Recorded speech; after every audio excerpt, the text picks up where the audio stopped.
Pero dito sa mga taong ito, pinipigil nila tayo.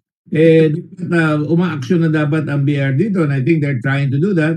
And also the customs people, dahil malaking tulong ito sa ating mga mahihirap pag makukolekta yung mga yan at baka mabawi pa yung ibinayad natin sa mga ito. At nakikita dito, kaya nga palagi ko pinapakita yung stockholder background, nagsisimula sa 625, ang kanilang favorite number, 625,000, na niresearch naman natin at ni Senator Antiveros na yun ang lucky na number ng mga Chinese na gusto nila babasbasan sila. Kaya 625 dito sa Parlade, 625,000 dito sa mga korporasyon nila. So talagang magkakasama talaga sila.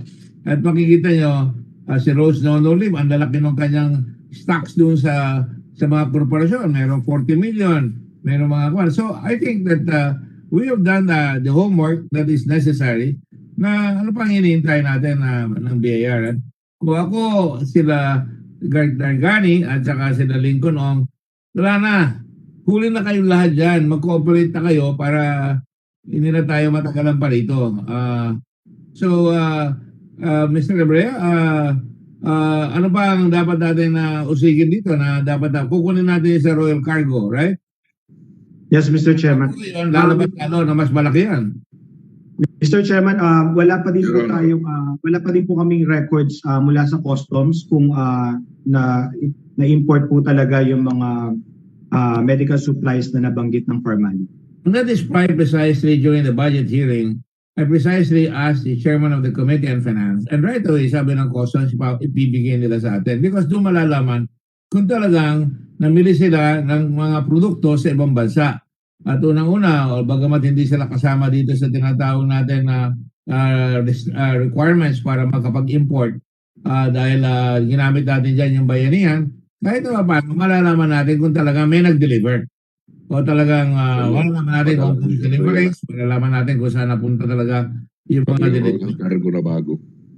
Katulad dyan, lumalabas nga, Hindi pa natin pinapadala. Rudy, your phone, your microphone is on.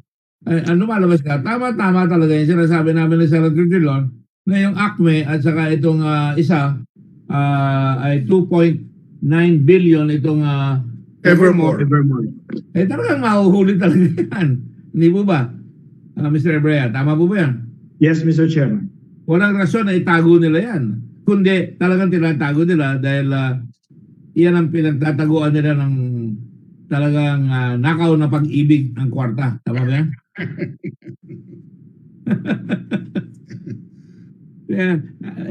Sabay lang mo sa mga nanonood, napakahirap po ng trabaho namin dito. At ngayon pinalalabas sila, demanda sila ng demanda as if we are trying to harass them, we're trying to give them a hard time. Dapat lang magbayad sila, dapat lang mahuli sila until hell freezes over. Magkaroon na ng yelo sa langit, sa impyerno, hahabulin natin yan to the ends of the earth. Yan ang sasabihin ko sa kanila. Ang maganda lang doon, kumikita yung mga abogado. Okay lang ho sa akin yung kumita yung mga abogado. Pero dapat lumabas rin yung talagang tunay na babayaran nila sa ating lipunan. Senator Dillon? Would you like to continue? Or Senator, go ahead. I yield to Senator Hontiveros in the meantime. Senator Riz, go ahead. Thank you, Mr. Chairman, at salamat din po, Minority Leader. Just a quick follow-up, Mr. Chairman, kay Mr. Mohit Dargani tungkol sa misteryosong Mr. Gary Wong, if I may. Mr. Dargani, yung Gary Wong, is that Gary with 1 R or Gary with 2 Rs? 1 R. Just 1 R. So, si Gary Wong ba yung Business Development Director ng Ant Group? Siya ba yun? I don't think so. You don't think so? We never had a conversation of, I believe, Ant Group is Jack Ma. We never had a conversation of Jack Ma. Okay. Or si Gary Wong ba ay yung development partner sa Enterprise Singapore? Siya ba yun?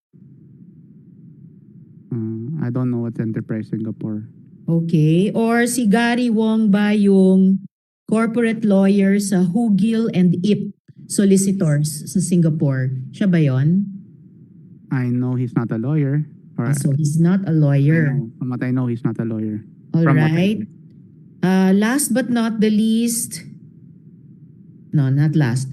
Si Gary Wong ba yung business development manager sa Poly M sa Singapore?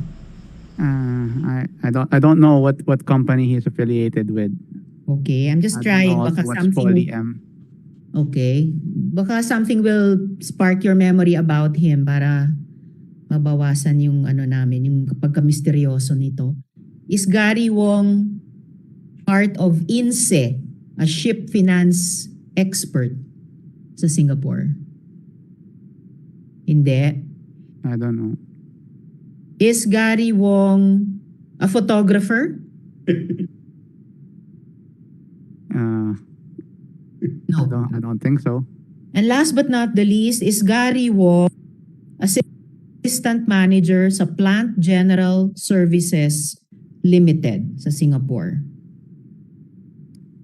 I'm sorry, Madam Senator. I don't know most of the companies you mentioned. I only know of Ant Group because that's of Jackma, but I know he's not affiliated with Jackma. Or we never had a conversation of Jackma at least. All right, Mr. Chairman. So, misteryoso pa rin itong si Gary Wong who could afford to lend I've Mr. been biting Gargani here with tens of Mohit, thousands of although dollars. I think I'm you, going to Mr. ask you again what Senator Dillon, what everybody's been asking you. Are you ready to cooperate?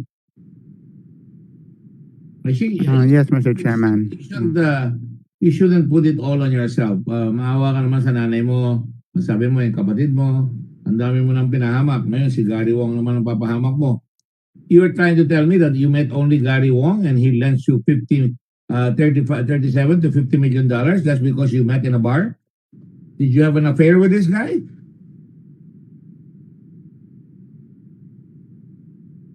I'm serious. Why would he lend you 1 million, the equivalent of 2.5 million pesos at most?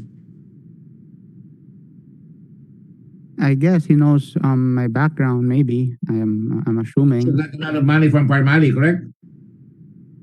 not a lot. But maybe he knows that I can afford to pay him back. And you didn't have to give him any papers or any collateral for that? You have us believe that? Everything was on the fly, so mabilisan lahat. We did not have any of those things. Is this gentleman, Gary Wong, the senior assistant and the director of the Ministry of Trade of Singapore? No, I really know when we met each other, he seemed like a businessman talaga, more like a trader. But in terms of what type of company or And how did you get in touch with him when you were on the lam? WhatsApp. What's up? Yeah, the app WhatsApp. I know. APP, what's up, right? Yeah. And just from WhatsApp, all of a sudden, like Rose Nonolin, he has a car, she has a car in her garage. Nagugulot na lang siya, may kotse sa garage. And just like that, you are very lucky people. Lalabas, napapautang ka kagad na nabibigyan ka ng pera ng isang tao na you only met once. Is that what you would have us believe?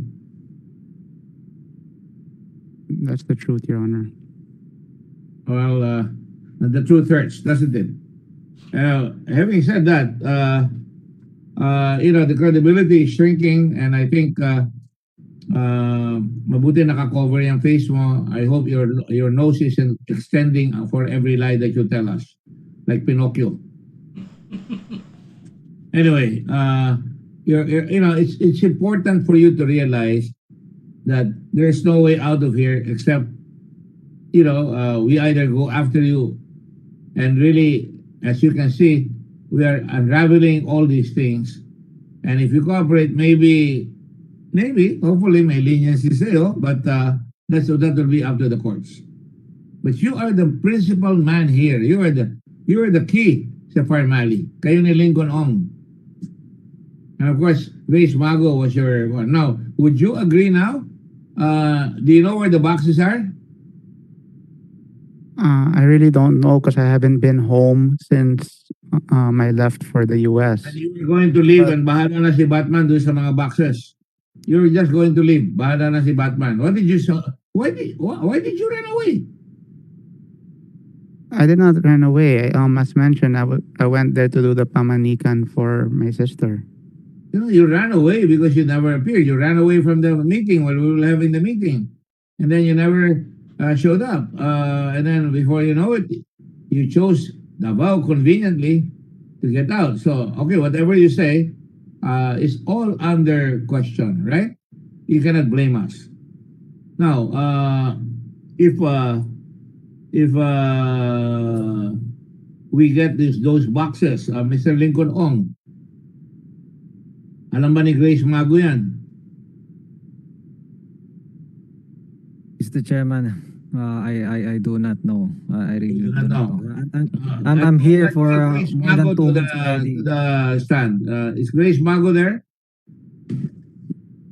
Yes po. Good evening po, Mr. Chairman. O, Krisel, sino nagbalot ng mga boxes na sinasabi nila? Actually, Mr. Chairman, this is the first time na narinig ko about the boxes because I resigned mid-September po. And at that time, wala pong instructions na magbalot ng boxes or anything po. And then for the whole month of September, I was also in isolation dahil nga po nag-positive ako for COVID-19.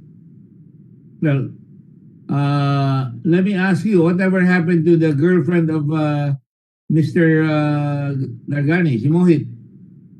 Yung flight stewardess na ginawa niya ng corporation, kasosyo ka pa. Opo, Mr. Chairman, hindi na po kami nag-usap. Custodio. Opo, si Miss Custodio po, hindi na po kami nag-usap after po ng testimonies ko sa Senate regarding the face shield issue po. You know, Krisel, you're subject to you were lying here and you chose a forum. You went to this Congress, pero pinapapasama mo pa kami na inaapi ka rito. Hindi ka namin inaapi. Ikaw mismo ang nagsabi na nagancho nyo ang gobyerno, na loko nyo yung gobyerno. As mo din ka doon sa mga congressman na hindi naman lahat ng congressman nandun, yung ilang iilan, yung si Marcoleta, yun ang nagsasalita doon. At I'm sorry, you just seem to be landing with the wrong company, with the wrong crowd. You don't know. We were really worried about you when you didn't show up. I asked all the nuns in St. Paul's. My wife went to St. Paul's, and we asked all the nuns. We asked the teachers of my wife to look for you and to try and find out where you are. But no, wala. What can you say about that? Mr. Chairman, I'm very thankful po sa inyong concern. Nalaman ko din po sa aking parents about that when I got into contact to them again pagkapasok ko po sa House of Representatives. Hindi po ako aware at the time na wala pa po ako sa House about your efforts po contacting the nuns of St. Paul and having them connect with my parents and my family po for my safety and my well-being. Papasalamat po ako sa inyong efforts at sa inyong pag-alala po para sa akin. That was really sincere on our part. Believe you me, I'm I practice to try. You just don't happen to be compassionate overnight.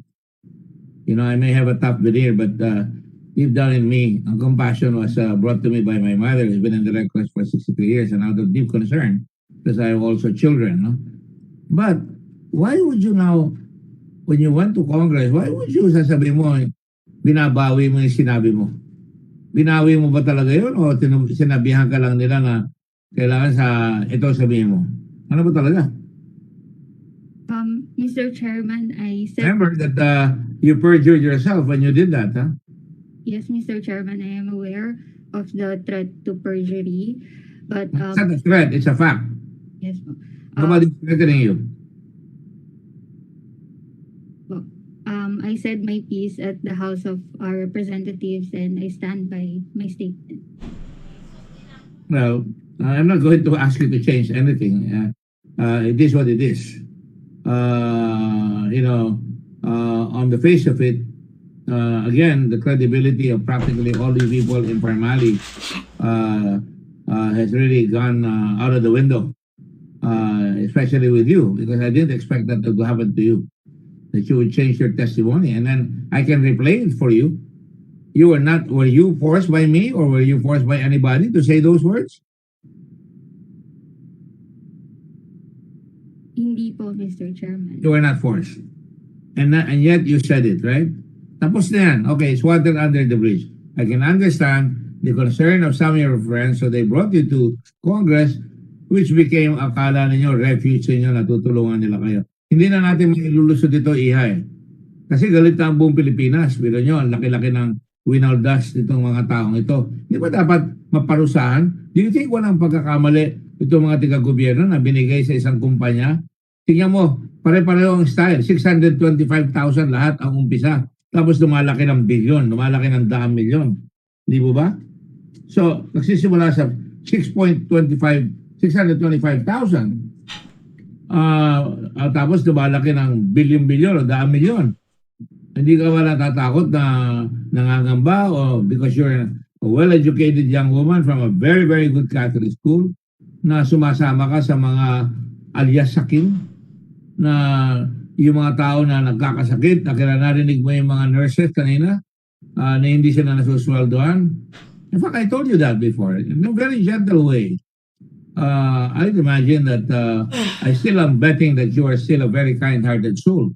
But I'm not gonna ask you to do anything because obviously hindi ka na maka-atras sa sinabi mo. Pero dalawa na yung sinabi mo, hindi ka maka-atras. Hindi na mabubura. Anyway, ang tanong ko sa iyo ngayon, yung mga boxes, pwede ba natin kunin yan? Masamahan ka ng usaha? Kukunin natin yung boxes doon sa opisina kung saan naroon nyo? Alam mo ba? Mr. Chairman, as I said earlier po, I resigned mid-September. And Are you resigned already? yes po, Mr. Chairman. Hindi ko alam yun. Ngayon ko lang narinig yun. I'm sorry. May have been hard of hearing at the time. Nag-resign ka na pala. Yes po, Mr. Chairman. Ba't ka naman nag-resign? For personal reasons po, Mr. Chairman. No, there's no such thing as personal reasons. Could the reason be it became so hot? Ha? Buong Pilipinas pinag-uusapan niya at tinatanong, ba't naman ganon, Krisel?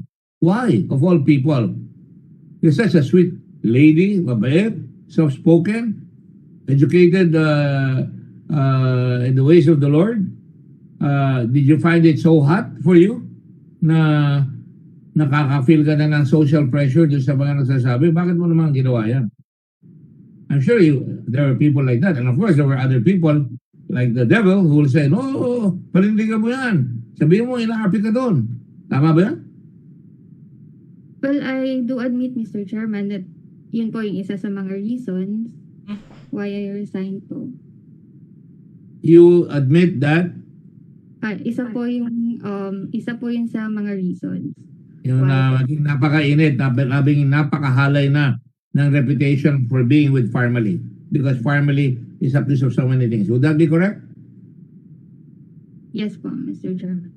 So talaga yes, because nakita mo, nakakahindik-hindik yung ginawa ng Parmali.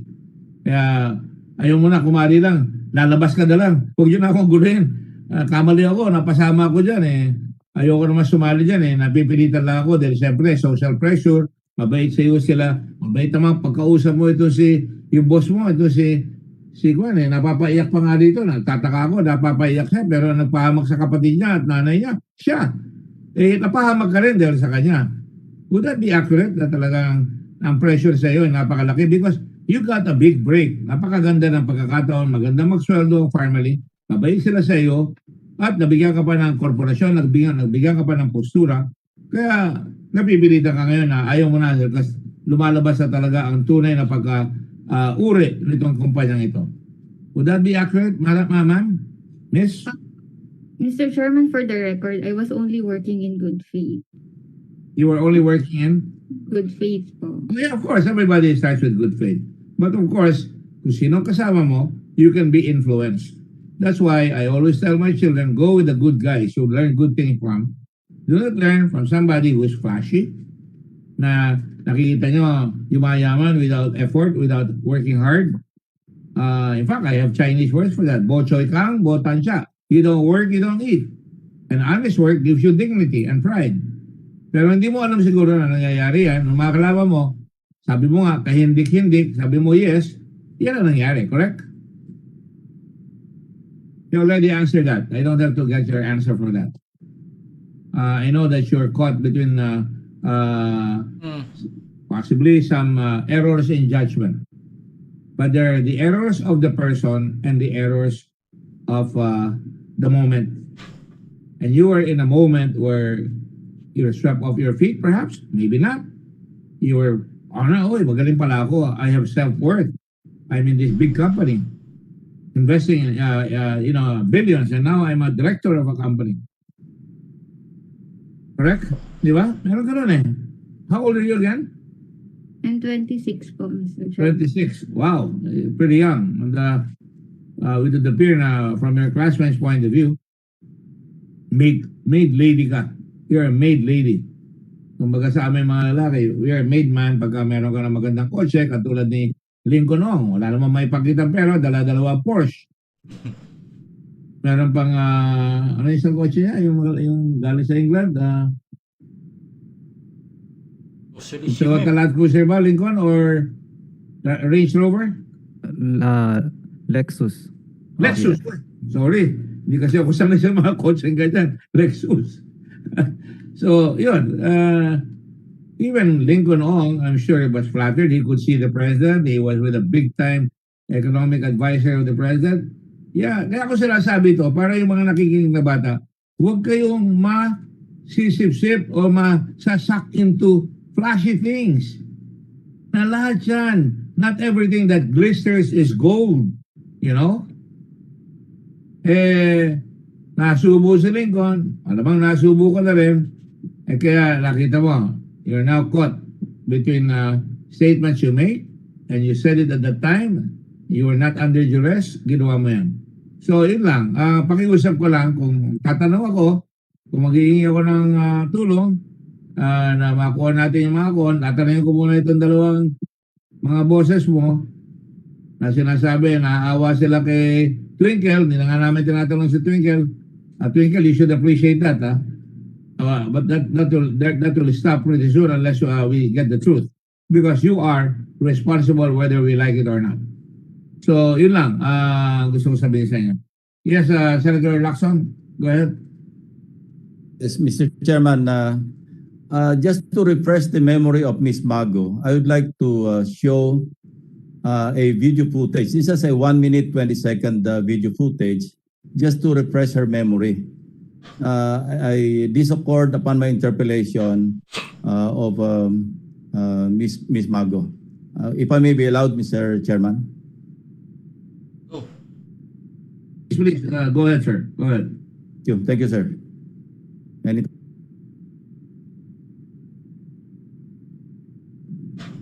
No, kanina merong claim, yung napanood nyo naman siguro yung video na pinalabas ni Senator Tiveros, di ba? And your name was commonly mentioned. How would you respond to that? Mr. Chairman, I would have to watch the video again because I believe there are a few or even more allegations that I'm not sure if I heard it correctly. But then with the regards to the changing of the stickers of the items, my response would be that this was a supply concern. I raised this concern to our management and that was the solution that was given to us. As a follow-up, Mr. Chairman. Yes, go ahead, Who sir. ordered you to give that instruction to the warehouse man? Since you admitted already that you gave the instruction, now who instructed you to give that instruction? I suppose it was not in your on your own initiative that you gave that instruction, right? Yes, Mr. Chairman. Who instructed you? The instructions came from our management po. Who particularly? I received the instructions from the PPC management, particularly Mr. Mohit Dargani.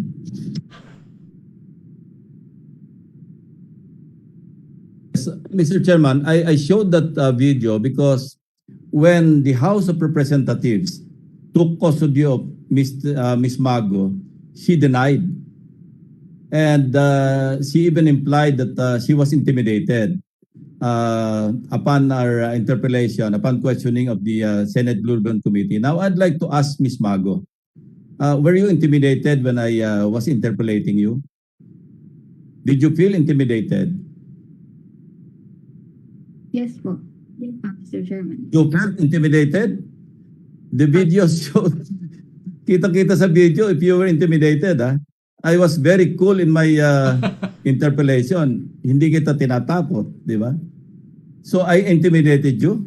Is that what you're saying now? Certainly there was pressure po, Mr. Chairman. From me? For the whole investigation po. So you lied because you were under pressure? You're not telling the truth? That's what you're telling us now? Mr. Chairman, I already said my piece po sa House of Representatives. No. I'm asking you a question. So you felt pressured. You felt intimidated. And that's the reason why you did not tell the truth. You lied in your testimony in the Senate because you felt intimidated. You felt pressured by me.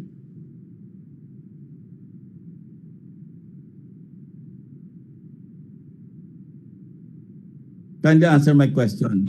Mr. Chairman, I did feel pressure po for the whole investigation. At the same time, I was trying not to be evasive and answer questions po kasi there is also a threat of contempt, being cited in contempt kapag evasive po.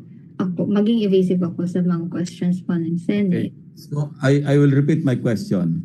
You felt pressured, so you did not tell the truth or you told the truth?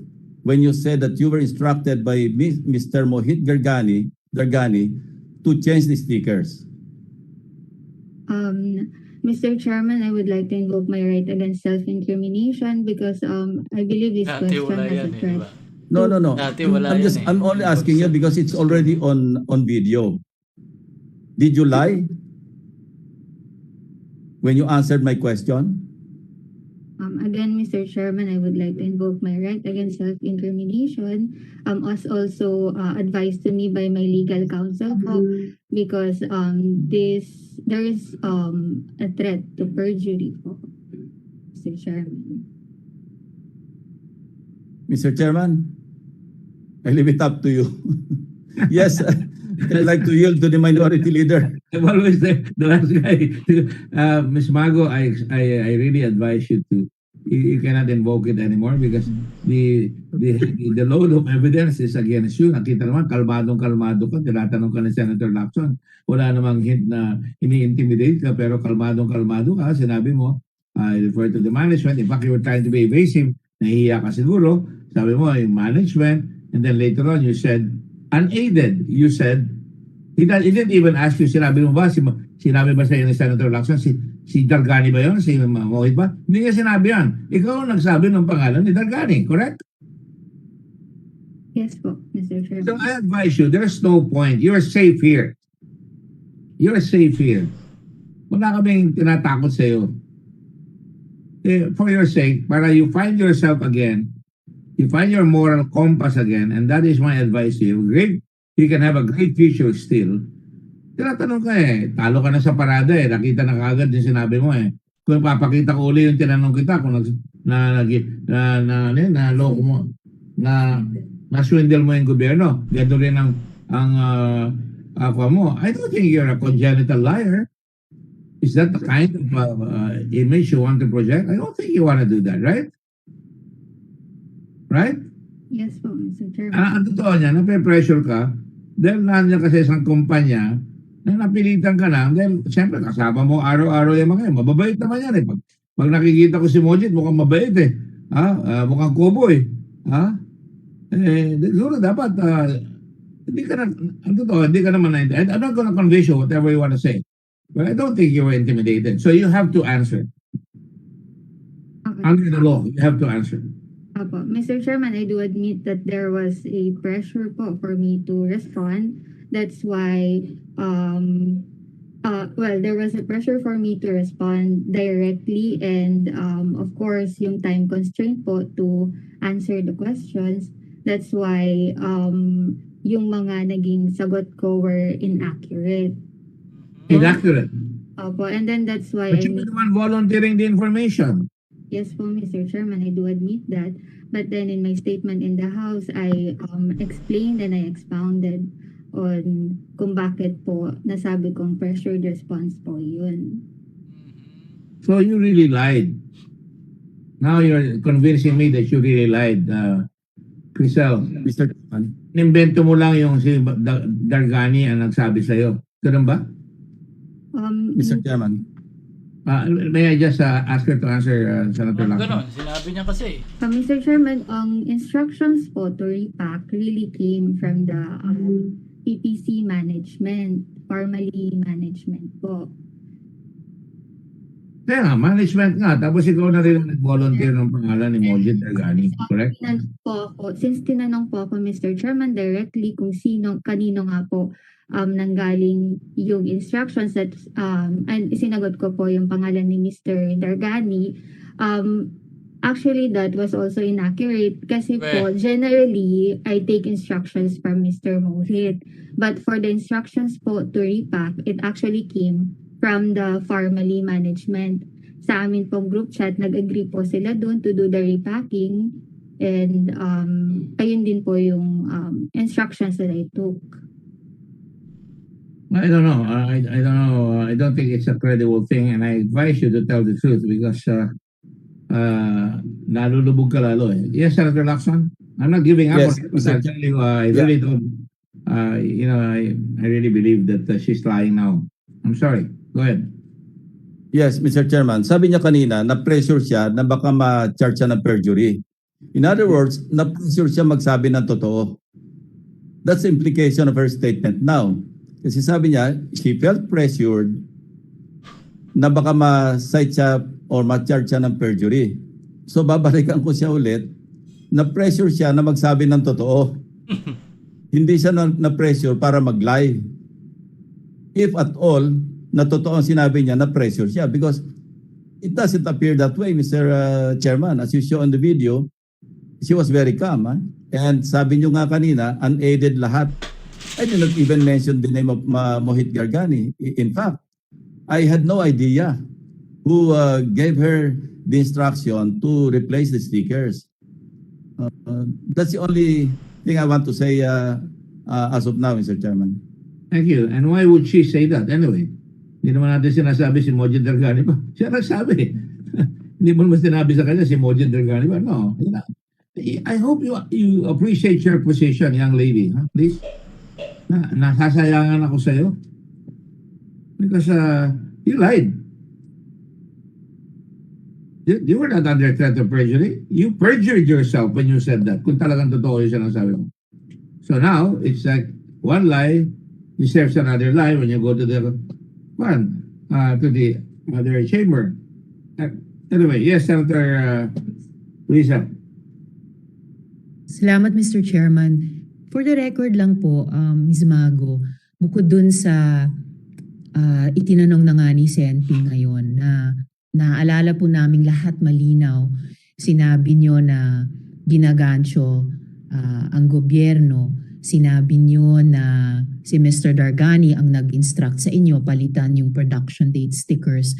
At naalala ko pa nung finalo up ni Sen Kiko yung tungkol sa video na ipinakita ko, nung sinabi nyo na ginagancho nyo ang gobyerno, may dagdag pa kayong sinabi na wala ring nagpa-prompt sa amin sa inyo. Sabi nyo pa, that cannot be denied.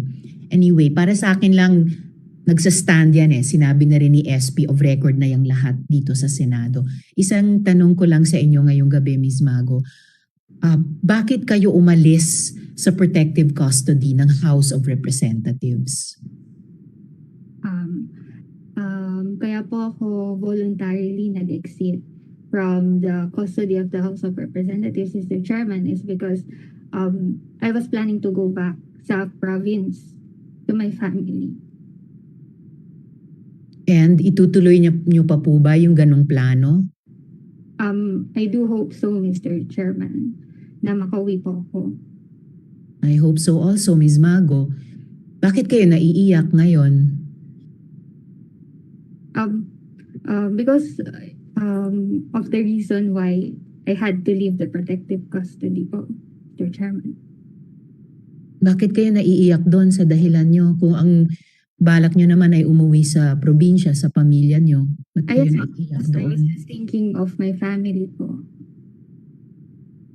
Well, I hope na sa pag-uwi nyo sa pamilya nyo, baon nyo yung payo ng aming chairman, si Sendik. No? I think wish naming lahat yon dito sa Blue Ribbon na bago matapos itong aming investigasyon, ilagay nyo lang sa ayos lahat ng testimonya nyo. Kasi parang nagbubuhol-buhol na eh. Sayang talaga. I share the concern of my chairman na mag-ayos talaga kayo on this whole family fiasco para maging maayos yung pundasyon ng the rest of your life moving forward. I'm sure yun din ang wish ng inyong pamilya para sa inyo. I'm sure yun ang wish ng Polinian community para sa inyo. The community na talagang nag-exert ng efforts kasama ng aming chairman na siguruhin lang na ligtas kayo at I'm sure gusto rin nila na magsabi kayo ng totoo.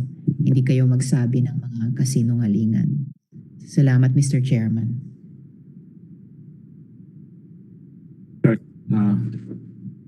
I just want to wrap it up in this you said that you were appreciative of the fact that I personally showed concern. I talked to all the nuns. I talked to Mother Superior. I talked to St. Paul Manila. I talked to everybody. I don't have to mention their names. That's, you know why? Do you know why, Krisel? I did because you said something here that really ruined these people. You said that Mr. Unaided, that Mr. Dargani was the one who instructed you. So nung nawala ka, natakot ako, baka dinukot ka. Wala kang pinapahanap ka namin, pati sa NBI, lahat, sabi namin noon. Respect that naman, no? But nung pinakita ni Senator Lacson yung museo, you were very composed. Hindi na tayo babalik doon, nakita mo na yan eh. Nakita na namadlayan. Papakita ko naman sa iyo yung tanong ko. Hindi naman kita ini-intimidate. O ito, tingnan mo, pagkatapos magtanong ni Mr. Pangilinan,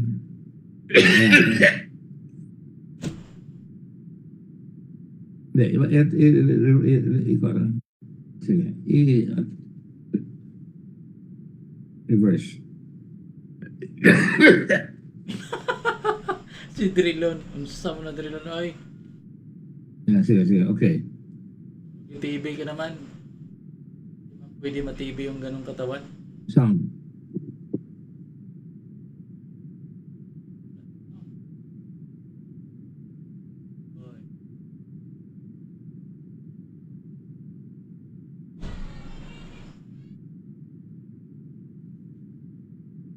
Well, we're trying to get the tape. I'm following Senator Pangalinan's question. Sabi ni Senator Pangilinan, I just made a manifestation. And with the permission of Senator Lacson, sabi niya, I'm just placing on record that she just admitted that they were actually switching. Pinapalit niya so you were swindling the government. Because that was, as I understand, the instructions of management. Palitan yung expiry date from 2020 to 2021. Tama po ba yun? Sabi mo, Ms. Mago, yes, Mr. Chairman, that is something that I cannot deny. Mabigat yung sinabi mo, that is something na hindi ko kayang i-deny. I cannot deny. Now, continue. So you were swindling the government. Ms. Mago. I believe so, Mr. Chairman. This was a supply concern. I raised this concern to our management and that was the solution that was given to us. That is something that I cannot deny. So you heard your own statement. I cannot deny. And then the words you said afterwards was, I believe so. That is conviction. I believe so. That is something I cannot deny. That is conviction. Hindi ko po maitatanggi yan sa Tagalog. At pag sinabi mo, naniniwala po ako doon. Hindi yung, opo, hindi po hindi. Talagang may description yung sinabi mo. So why? Tama na ako doon. Malinaw na sa nanonood. Tama yung sinasabi sa iyo kanina namin at sinasabi ayusin mo yung buhay mo para mabago pa yung buhay. Pero pag you'll stick there, you're in the dark right now. You're in the wrong place. And I will not ask a question anymore. I don't need to. If you want to say something, you may now say something, Ms. Mago. I'm not gonna ask you. By the way, may kasama ka ba dyan, Iha? Wala po, Mr. Chairman. Can you take off your mask because namamaffle yung kumama? Yan, see? Just an observation. Kind face. Okay, sige. Just an observation, Mr. Chairman. Yes, please. For the record, Senator Lacson was not even suggesting that it was Mr. Dargani who gave the instruction. All he was asking was, who in management? You were the one who supplied the name of Mr. Dargani. So you cannot even say that name was mentioned because you were intimidated, because Senator Lacson did not supply the name. It was not a leading question that is allowed to be asked. He did not ask a leading question. He asked you who in management.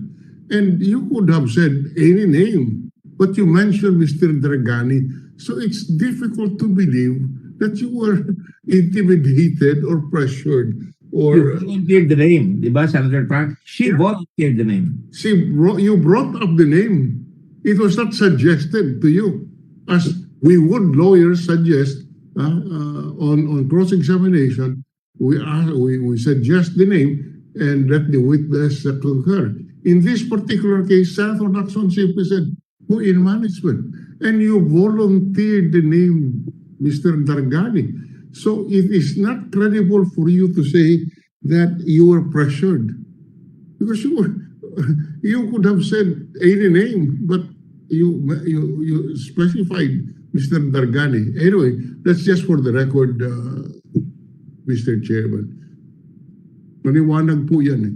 Yes, I can't help but nod my head. If I'm smiling out of sadness, actually, for you. That's why, you volunteered the name, you were not under any pressure. Hello? Yun na, naman yan. Do you have anything else to say, Ms. Mago? Wala po, Mr. Chairman. But again, I want to thank you for your concern and for connecting the Sisters of St. Paul sa family ko po. You don't have to thank me. That was a sincere act of concern. Ako yun that I move heaven and earth for people, when they ask for corner. But not because you were going to be a witness. I felt that because you said that, I may have put your life in danger. That last question I asked is, so you were swindling the government, Ms. Mago, and you said, the word was, I believe so. You could have just said, yes. No, you said, I believe so. Yeah. And then I said, excuse me, I believe that is the case, Mr. Chairman. Very calmly. No pressure, no intimidation, and you said that. And then all of a sudden, I thought you were, kasi ang dating sa amin, ang report sa akin, meron mga tao na may dalang baril, kaso nataranta ako. So, yun lang po. I hope that you think about it, and I advise you to take counsel among the people you trust. The nuns, I think, I had a cousin who was a nun in St. Paul's, and they really work hard, and they're good people. The nuns in St. Paul's is a very, very strong institution. In your part of the world, in your Cagayan, it's also in Cebu. It's also in many places. Napagkakatiwalaan talaga because talagang nagmamalasakit sa mga yan. So I suggest you find counsel with them and think about it. Pray on it. Pray on it. I think we can go ahead, Ms. Mago. Just be assured that you can always call me or call the nuns. There was a Father Grodon in Ateneo, but I'm far from being a priest. Okay. Thank you. Thank you very much. Mr. Chair.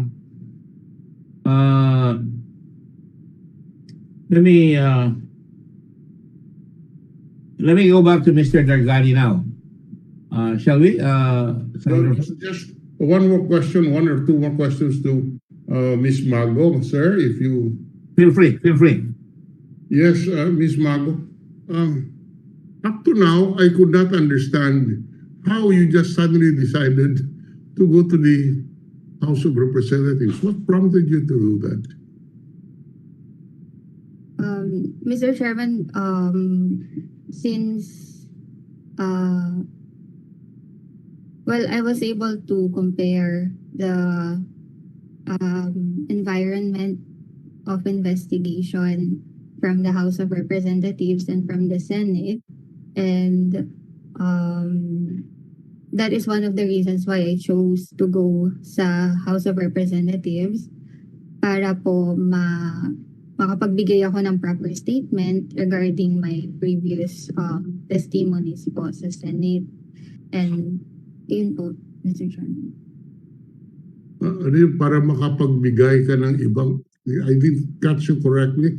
Kaya kayo pumunta doon sa House para makapagbigay kayo ng ibang statement. Ganun ba ang sinabi niyo?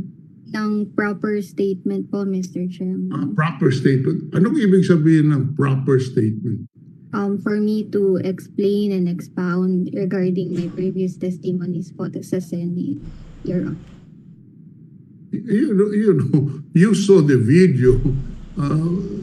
I don't think you can point to any portion there where the senators tried to bamboozle you into answering. In fact, I will repeat what I earlier stated. When Senator Lacson asked you who in management, you could have said any name, but you were the one who volunteered the name of Mr. Dargani. So that's why I cannot understand,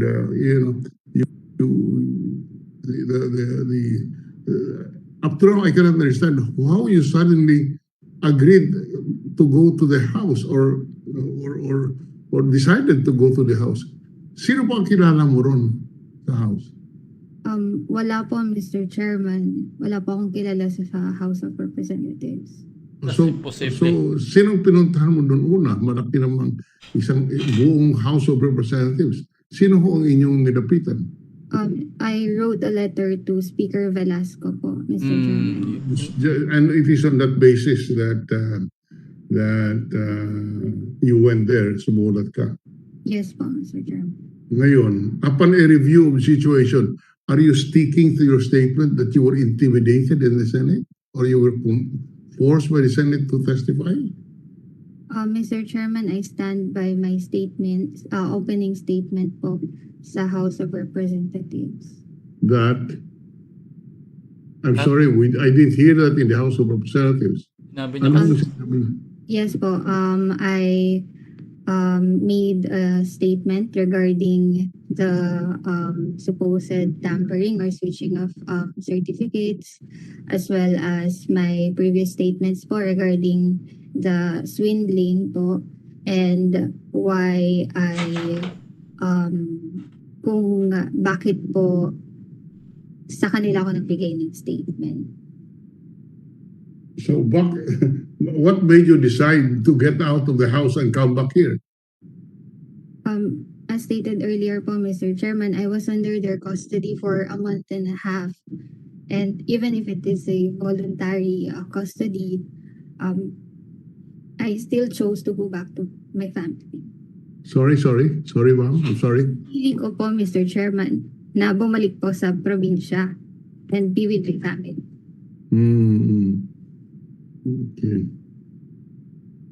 Okay. Sir, I have no more I have no more questions on the witness, unless our other colleagues have questions. next December. But- 31. Mr. I had an important phone call. You know, I really am perplexed. But anyway, we may have to ask you some questions. These are not going to be easy questions later on, Ms. Mago, because obviously, talagang sinasabi mo, hindi ka naman, lahat kami, pag pinakita sa buong mundo yun, hindi ka naman na-intimidate kay Senator Lacson. Hindi ka naman na-intimidate ka ba kay Senator Pangilinan? You cannot nod you cannot shake your head. You have to answer. You have to unmute. Hindi naman po, Mr. Chairman. Sorry. Hindi. Ba't ka naman ma-intimidate kay Senator Lacson? Nakita ko, magalang naman, maamo, di ba? Hindi kaya dahil, you know, kung loyalty sa company, believe ako sa iyo. Pero, you could have said, I cannot answer that. Wala naman ako nakita. Hindi. Nag-volunteer ko ng statement eh. Hindi ko maintindihan eh. How a young lady like you, sweet as you are, and I wanted to make sure that I see your face when you answer these questions, because pag nakamask, ibang tingin eh. Mata lang ang nakikita eh. And, you know, pag tinatanong ka doon sa house, medyo may stutter ka ng konti. Because you went there because probably somebody asked it. Somebody told you to be brought there. Because alam ko how it works. I've been in the government. Frank Trilon has been in the government. Ping Lacson has been in the government for a long time. Pagka may nagkamaling ganyan, hahabulin, i-rectify. Sometimes abduct para baliktarin. Sometimes kung ano nung gagawin. But I never thought that you were abducted. But ang thinking ko nung araw baka kasalanan ko kung may nangyari sa'yo. That's why we try to move heaven and earth. Pero ngayon, wala na yan Wala na yung pressure na yan And perhaps ang loyalty mo doon sa kumpanya, yung mga kasama sa kumpanya, siguro, ayaw mo po proteksyonan ka dyan. Kasama natin na malalaking tao dyan. Hindi kaya gano'n? Hindi naman po, Mr. Chairman. Hindi gano'n. Yun ang problema natin, di ba? We now have a problem. Sa Senate, there is perjury, correct? You lied to Senator Lacson. You lied to Senator Pangilinan. You lied to me. I never told you na ginansyo mo ang gobyerno, niloko mo ang gobyerno. I just asked you. And point blank, and you said, I believe so. And you were very emphatic. Unless you're a chameleon. Are you a chameleon? You can pretend? Hindi po, Mr. Chairman. Well, you know, because nakakapagtaka yun ang problema natin, di ba? Ang problema natin ngayon you are susceptible to being brought to justice because of what you've done. You know why I'm very concerned? Because ito, kami pinagdebatehan ito 2-3 weeks ago. Yung perjury, binago namin yung law. Binago namin yung law. Tinaasan dahil sabi natin, we want to have an honest country. Masyadong madaling magsinungaling even government officials. Kaya pag government officials, 10 years ang pataw. Di ba, Senator Ping? 10 years ang pataw. Pagka ordinary people, 6 years. Dati, mababa lang, di ba? Dati, ilang years? 2 years ba? Forgery? Naging 6 years and 1 day. Dati, 4 months and 1 day to 2 years and 4 months. Tama ako. Kaya marami nagsisinungaling, hindi natatakot. Ngayon, tinaas namin para magkaroon tayo ng culture of honesty in our country. Matakot lang, ma-intimidate ng tao na huwag ka magpe-perjure. Because we should be an honorable country. We're defining ourselves. We want to make sure na hindi mangyayari yan. So, naging 6 years and 1 day. Pero pagka ikaw, 6 years and 1 day to 10 years, pero pagka ikaw ay public official, ay may perpetual disqualification pa, may fine not to exceed 1 million pa, at maximum ang account. Alright? So, having said that, you know where we're all coming from. I authored that bill, by the way, as Committee on Justice. So, I'm sure you know, hindi ko naman pinili maging Blue Ribbon Chairman. Ha? Sa akin binigay ito. Hindi ko hinihingi yan. Sakit ng ulo yan. Yung Committee on Justice, nahulog na lang sa akin nung nawala si Senator De Lima. Naging 3 committee ko. Pagod na pagod ako sa dami ng committee na pinapahirapan kami. Kaya nga, concerned ako sa iyo eh. To be very frank, I'm looking at you as a lost soul. A lost generation. And I mean it. All right? Yes, Senator Dillon. I don't know whether you're waving at me because go ahead. No, you know, Mr. Chairman, when after Ms. Mago testified in the Senate, I could not have imagined that remedy, if we call it a remedy, of going to the House of Representatives allegedly for protection. You know, if I were advising her, I would not. That would be the last thing I will do. Go to the other political body. I would have asked her, okay, go to, say, the Department of Justice or go to the executive branch. But hindi ko po maisip-isip na magpupunta kayo sa house. In fact, I may be wrong and my memory may fail me. But I do not know of any other similar incident in the past na panggaling dito sa Senado, pupunta doon because you're seeking protection of the other house as if as if there was a basis. But anyway, having said that, who advised you to go to the House of Representatives? It was my decision, Mr. Chairman. I wrote personally to Speaker Velasco po. And then at that time, wala pa po akong legal counsel. So I had to talk to Farmali's legal counsel po for assistance. You had to talk to the legal counsel of Farmally. Is that what you're telling us? Yes, Mr. Chairman. But I informed... Who is the legal counsel of Farmally that you talked to? It was Attorney Kapunan po. Attorney? Kapunan. Who? I'm sorry, Attorney Don Kapunan po, Your Honor. Attorney Kapunan. And Attorney Kapunan, what did he advise you? Ano sinabi sa'yo?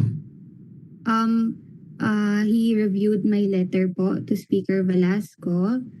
He helped me po na email po yun kay Speaker Velasco, and then nag-advise din po siya sa akin kung ano yung mga magiging, if possible po na mag-grant yung aking request for protective custody, kung ano yung mga advantages and disadvantages po. Mr. Chair. So you're saying Attorney Kapunan was the one who advised you to go to the House after the Senate hearing, ganun po ba? Hindi po, Mr. Chairman. I talked to Attorney Don. I told him I prepared a letter addressed to Speaker Velasco. He reviewed the letter for me po. You told him you wrote a letter and then they reviewed the letter. Opo, I prepared a letter, tapos nireview niya po yun, Mr. Chairman. At the same time, binigyan niya rin po ako ng advice. Why of all agencies of the government did you think of the House of Representatives? At that time, Mr. Chairman, they were doing a parallel investigation with the Senate. And I also compared the environment po ng investigation. With all due respect to the Senate committee po. And you will stick to your statement that you were coerced by mentioning Mr. Dargani's name? I will stick to my statement, Mr. Chairman, that it was a pressured response. They were pressured to say it. Yes. Huh? Yes po, Mr. Chairman. You have seen the video, an impartial person would look at that video and will never believe what you're saying, because in fairness to Senator Lacson, he did not prompt you to mention the name of Mr. Dargani. All he asked you was, who in management gave you the instructions? And you were the one who blurted out Mr. Dargani's name. Isn't that a fact? Yes po, Mr. Chair. So how can you say that you were intimidated into, or you were coerced or whatever, into blurting out Mr. Dargani's name when his name was not even mentioned? Eh, kayo ho po ang sabi sa pangalan niya eh. Opo. Mr. Chairman, actually there was a pressure, at the same time constraint po to answer the questions. And in my experience working under formally, generally po talaga I take instructions from Mr. Dargan. That's what prompted me to say his name. But in that case po, it's really from the management. So I also made that clear in my statement sa House of Representatives. The best evidence, Mr. Ma'am, is the video shown. And nobody will believe that you were intimidated. Now you are saying that you were intimidated. In effect, you are saying that you were intimidated. But the video will prove otherwise. And there is no better evidence than the way you answered the question, and therefore I couldn't believe that there is. I will vote in the committee report to say that you were telling the truth when you answered that question. Now you're saying you were not telling the truth. Is that what you're telling us? I stand by my statements. No. I ask you a specific question. Were you telling the truth or were you telling the lie when you mentioned Mr. Dargani? Mr. Chairman, I just wanted to I just stand by my statements at the House of Representatives po, Mr. Chairman. I ask you a specific question. Were you telling us the truth or were you lying when you mentioned the name of Mr. Dargani on your own volition? It was an inaccurate response po, Mr. Chairman. Okay.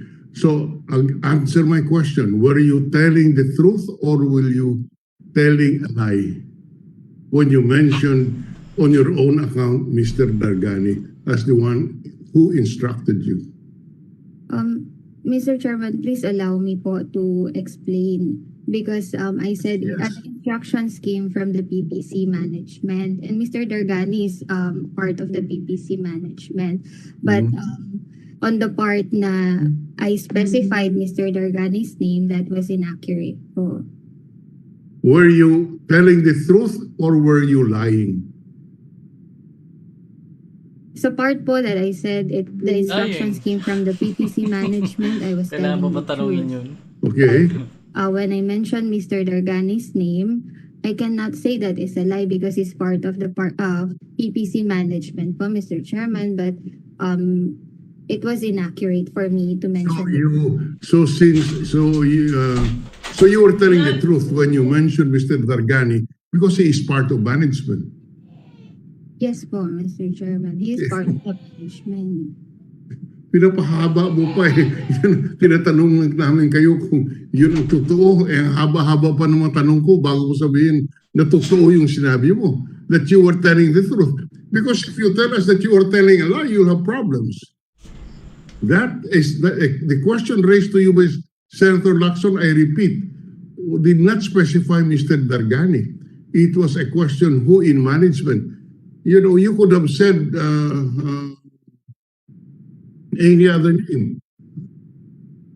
You could have mentioned any other name, but you specified Mr. Dargani, and you were telling the truth, right?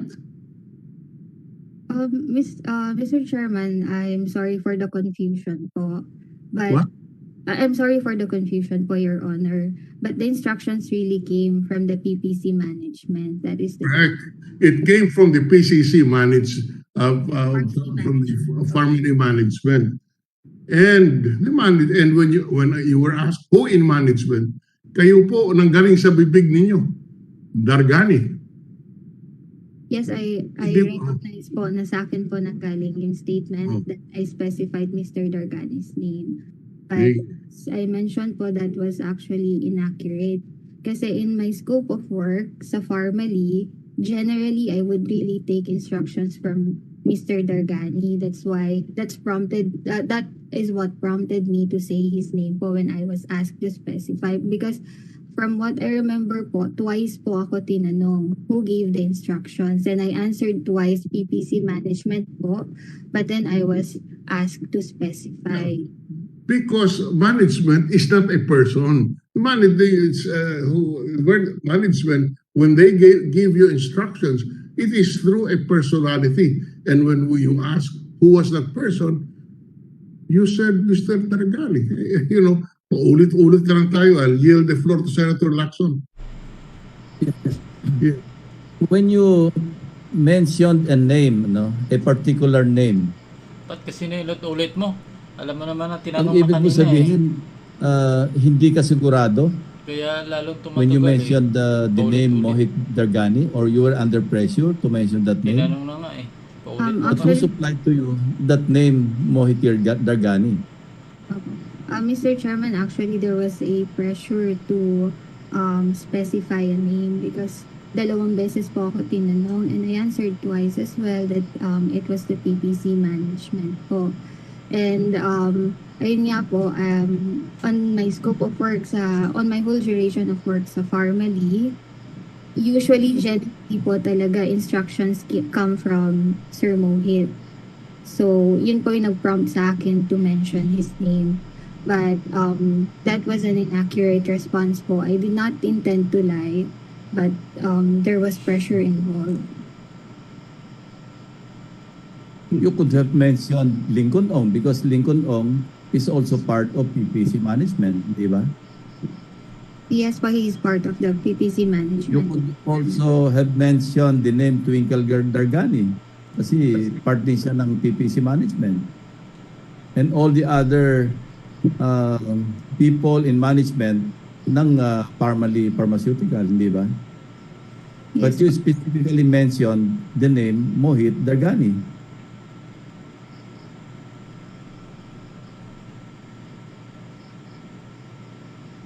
Tapos you also mentioned because of time constraint.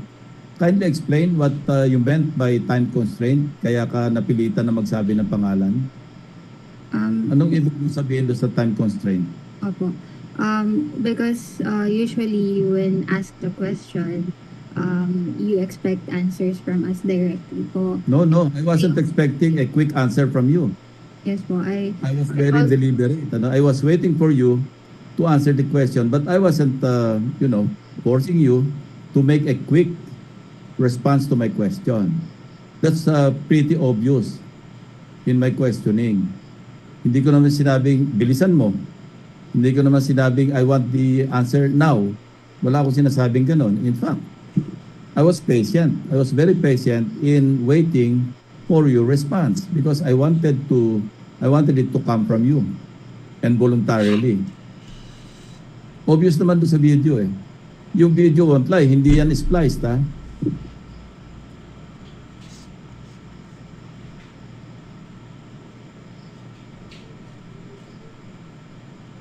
Just like now, I'm very patient waiting for your response. No, I'm not forcing you to respond immediately.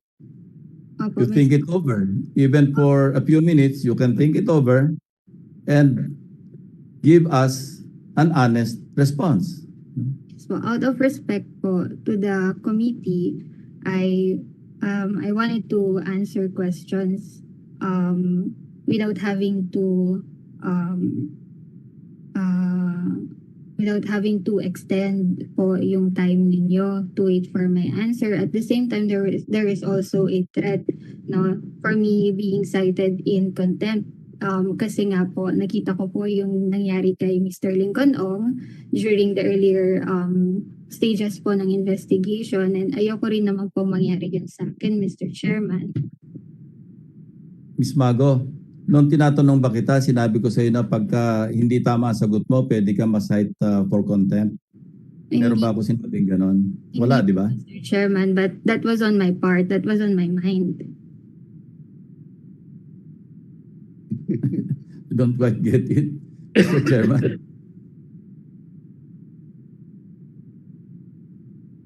Alam mo, tama yung sinabi ni Senator Dillon sa iyo na bakit ka pupunta sa Kongreso, hindi ka naman namin inapi. Doon ka magbabago ng sagot. At kung talaga natuturete yung utak mo doon sa nangyari, siguro no. Nagalit ba si Mr. Dargani na binanggit mo yung pangalan niya? Di ba kayo nag-usap? Di ka tinawagan? Nag-usap po kasi, Mr. Chairman. Ha? Nag-usap kayo? Tama, nag-usap kayo, di ba? Okay. Sinabi niya, ba't mo naman ako sinabi? Di ba? As natural as water. Tama? You nodded your head. Tama yan, di ba? Ba't mo naman ako sinabi? Not in that way, Mr. Chairman. But What way then? What way? Una po, napag-usapan namin to review the video kasi po there were allegations that were unanswered or hindi po namin gado nakuha during the investigation, and also nabanggit din po na regarding po na ini-specify ko po yung name niya when I was asked kung sino po yung nagbigay ng instructions. Ano sinabi niya?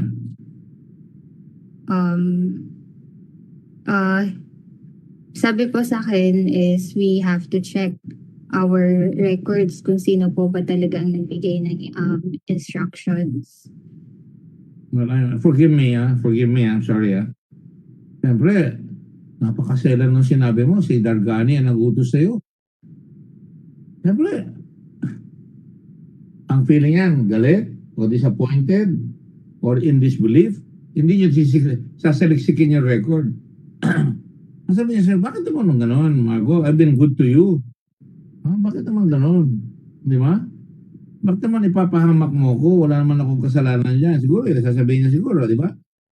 Nagbabagong puli siya. Tama ba yun? Ano ba? Sinabi, sinismis ka ng kaibigan mo, yung si Sophie, na hindi mo na nakikita, sinismis ka. Hindi mo ba pupuntahan si Sophie? Si Sofia Custodio? Kasi mo sa kanya, ba't mo naman ako sinismis? Di ba? Yan ang tatanungin mo, right? At just answer my question, please.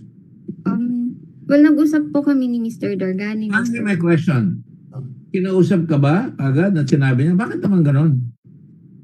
Hindi po agad, Mr. Chairman. We talked the day after the hearing po. The day after. Alam mo, napakaseryoso ng remark mo. Yung bang you swindled the government. Swindling is a estafa. Alright? That's a charge. I didn't pick that from thin air. So you swindled the government. And you said it not just once, but twice. You said, I believe so. And then you repeated it, I believe so. Try to be the good girl that I think you are. Huwag mong isipin yung mga yan. Hindi ka niya asikasuhin later on. But you have to live with yourself after this, young lady. Pick up your life, sabi nga ni Senator Risa. Because hindi ka panipaniwala na hindi magagalit sa iyo na sinabi mo, pinahamak mo yung kumpanya, pinahamak mo ko. Di ba? What did he actually tell you? Not the following day. He would have told you right away. He would have called you on the phone. See? Hindi mo maikakailayan dahil we are going to go closer and closer to the truth, and you'll have to step back until you're no longer have any place to step back, and you're going to fall from the precipice of lies. the very fact that you went to the Congress, you did not talk to your mother, correct? You did not talk to your father, right? Hindi rin. You did not seek advice from your confessor, if you have any. How can you think about it, Krisel? How can you think na, pupunta ako doon? Ba't ka pupunta doon? Para kukorekt mo yung statement mo na lamang kay Dargani. Siguro sinabi ni Dargani, di ba pumunta ka dala sa Congress, mas kaibigan natin yung mga yon. At doon ka magsabi at panindigan mo na yon. But you already lied, young lady. Magsinungaling ka na kung totoo yung sinasabi mo na hindi accurate yung sinabi mo. I don't understand what you mean by accurate, actually. What do you mean? Sinabi mo unaided. You volunteered it to Mr. Lacson. You volunteered it to me. Why would you go? Ilang araw yun after? A week later? 3 days later? Siyempre, the empire strikes back. See, that's how people are looking at it. Kagantihan ka. Kailangan sabihin mo, pinahamak mo kami, kailangan bawiin mo doon.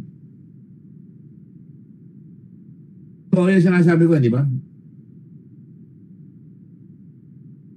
You're a smart girl. You know better.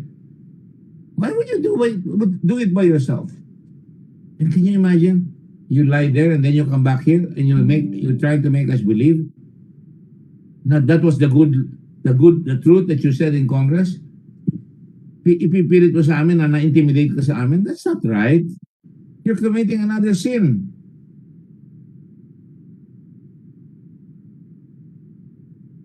Hindi po ba? You're correcting it with another lie. You cannot do that forever. If you're going to correct yourself, now is the time to correct yourself. Now, right now. I'm not trying to. It's obvious. If you want to live with that lie, that's up to you. But it's obvious. I'm just trying to give you some friendly advice. Because hindi natural in the course of things pag may sinabihan ka. Siya naguto sa akin Sinabi mo yun? Ba't mo sinabi naman yun? Naku naman, Krisel, ba't mo sabihin yun? Wala naman ako kinalaman niya. Bakit? Tapos, sabihin mo, hindi ka sinabihan yan. Tapos pupunta ka na lang mag-isa, pupunta ka sa Kongreso. Yun ang sasabihin mo. Sino maniniwala doon? Kung may problema ka, if you're conflicted, you would have gone to your parents. I don't know how close you are. Or to a friend. You were close to Sophia, right? Hindi po gana, Mr. Chairman. Okay, magkasama kayo doon sa kumpanyang ginawa ni Mojit Di ba girlfriend ni Mojit si Sophia? Tingnan mo si Sophia, nagtago na. Because she's living a lie as well. Tumakbo si Dargani. Because he is living a lie. Twinkle is living a lie. They're running away because they're lying. And from the very beginning, when I first saw you, makakantahan pa ka the first time I ever saw your face, right away, ang bilis mo sumagot. Sabi mo, nagpadala ng RFQ, si Juan, at kagad-agad sinagot mo. Sinagot mo kagad and you delivered the following day. Ano ibig sabihin nun? I can't believe it. Nasasabi mo sa amin na you did it on your own. Sorry, Risa, I just want to finish. I'm on cross right now. It's taking you a long time to think because you know what you did was wrong. The record states that you're taking a long time. Pero kanina, kung pinakita yung film sa'yo, sagot ka kagad. Sagot ka kay Mr. Lacson. Sabi mo, sino sa management, sabi mo, kagad, walang isip na matagal, walang hesitation. Nung tinanong kita, so you swindled the government. I believe so. Very categorical. I believe so. Wow. You volunteered the name of Mr. Dargani. Nobody squeezed you for anything. And now, It's taking you a long, long time to think. Nag-iisip ka. Ano bang gagawin ko? Ano bang tama akong gagawin? Will I let Mr. Dargani down? Will I let the company down? Hindi, yan ang pumapasok sa'yo. At pag hindi mo naman binawi, talo ka pa rin eh. Sinungaling ka sa kaliwa, sinungaling ka sa kanan. You cannot win everything. Yeah. Tama. Is that how you want to be remembered by your sisters? By your classmates? By your friends? By your teachers in St. Paul's? By the nuns? Is that how you want to be remembered? Sermonan tuloy ito. I can see you shaking your head. I know you don't want to be remembered that way. I think there is good in you. I don't know why I'm trying to do this to you. I'm trying to save your statement, your future. It's up to you, really. Now, I ask you again. Kasi ang sinasabi mo, even the way you answer, sabi mo, not accurate. Hindi mo sinabi, no, I did not say that. Hindi totoo yung sinabi ko. You say, it's not accurate. Nagpapalusot ka pa eh. That's how it starts. A lie starts that way. Paunti-unti, a little lie becomes a bigger lie, and then becomes a lie and a lie and a lie. Now you're lying on one side, then you went to the other side, you're lying, and then you come back here, and you expect us to believe. No more. So now is the time for you to clean up the slate.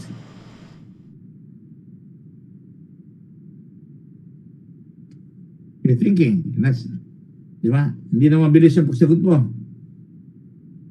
Now, actually, tatanungin kita, ano pala ang accurate? Not accurate yung sinabi mo kay Dargani. Ano pala ang accurate? Ba't mo sinabi yung pangalan? Accurate yun eh. Di ba accurate? Dargani. Accurate. Niloko niyo ang gobyerno. Sinuwinder niyo ang gobyerno. Sabi mo, I believe so. Accurate. Ngayon sinasabi mo sa amin, hindi accurate yung sinabi ko. Ano pala ang accurate sa iyo?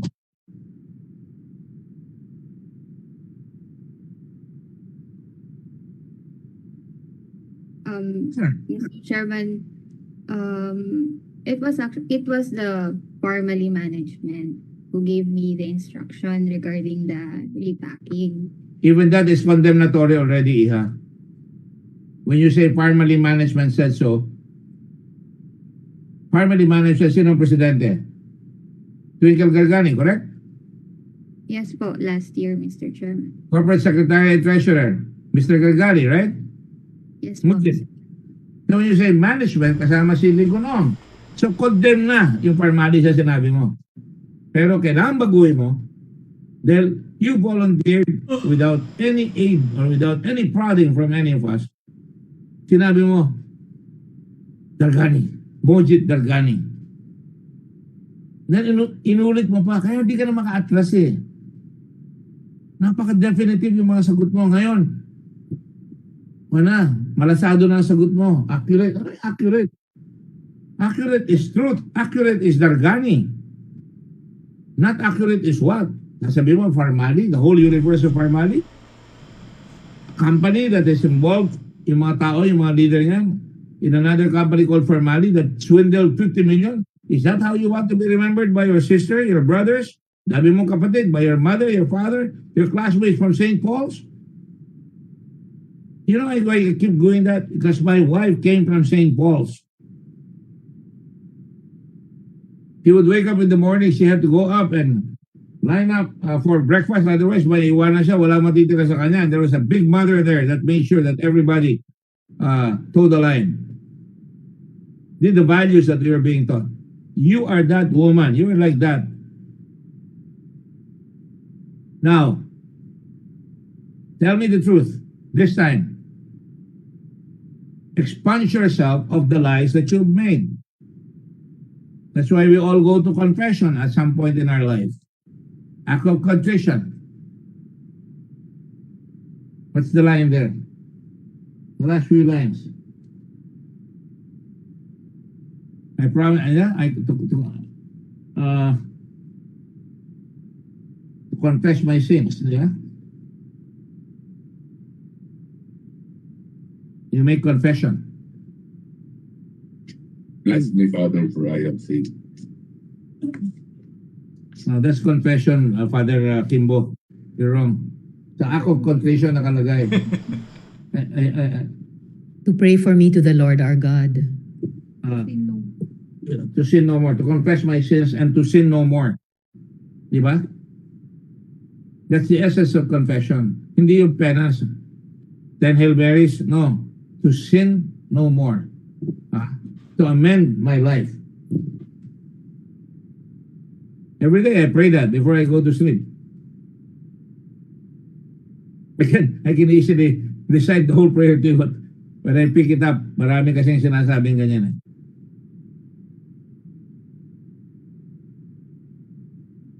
Come on, Miss,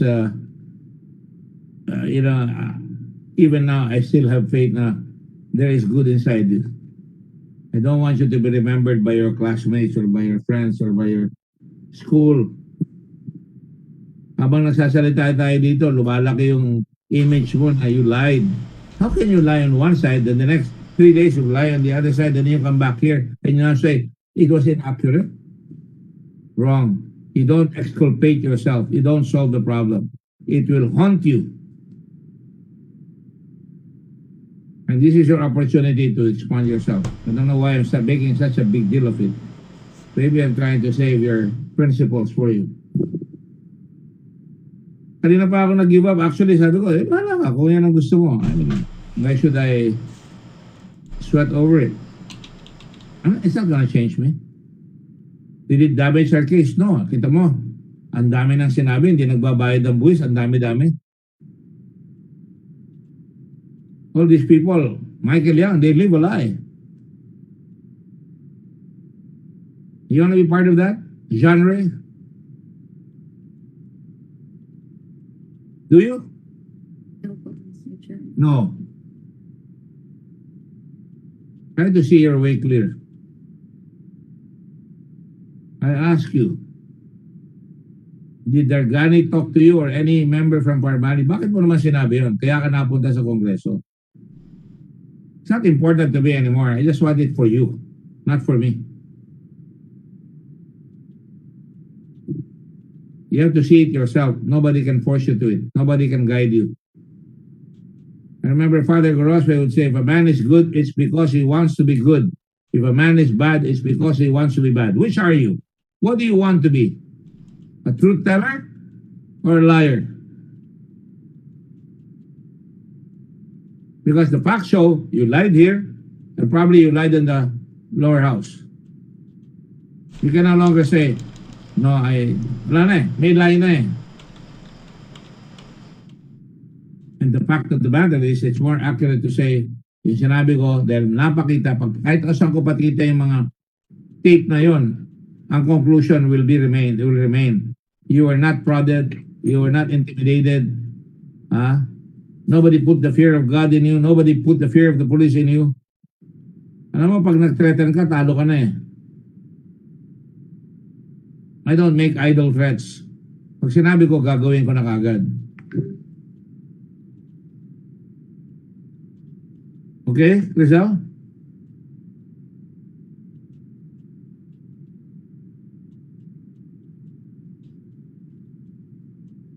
In truth and in fact, you were told by Mr. Dargani to retract your statement. True or false? Answer me.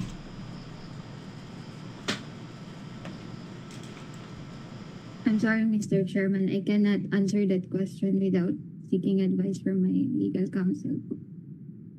See, when you say that, again, without seeking legal counsel, that means you don't want to volunteer na this information.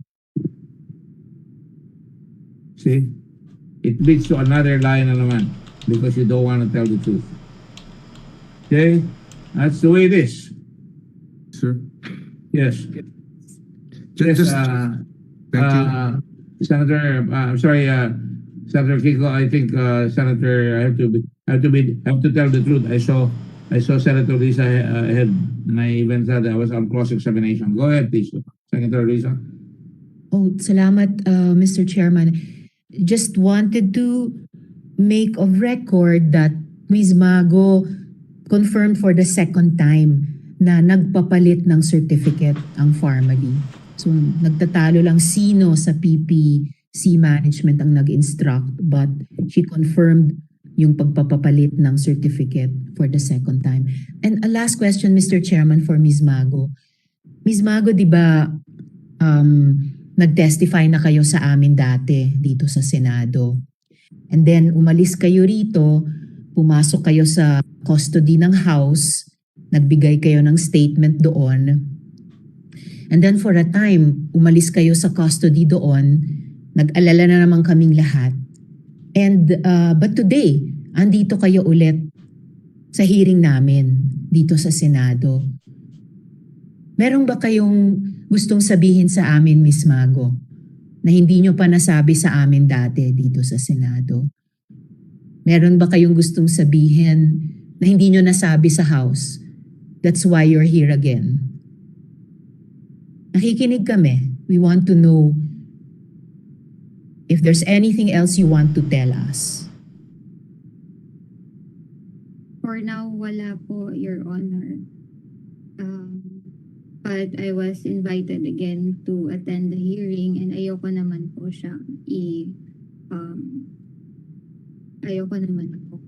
i-ignore yung invitation to attend this hearing. That's why I am here po.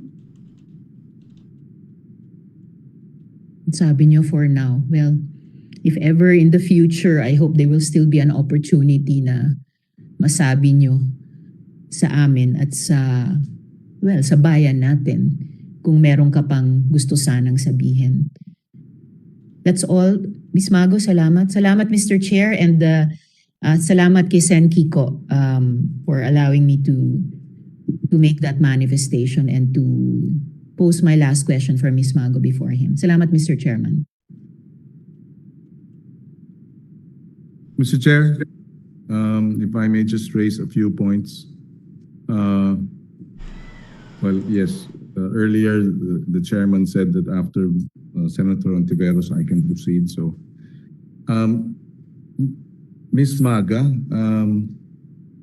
good evening. No? Good evening po, Your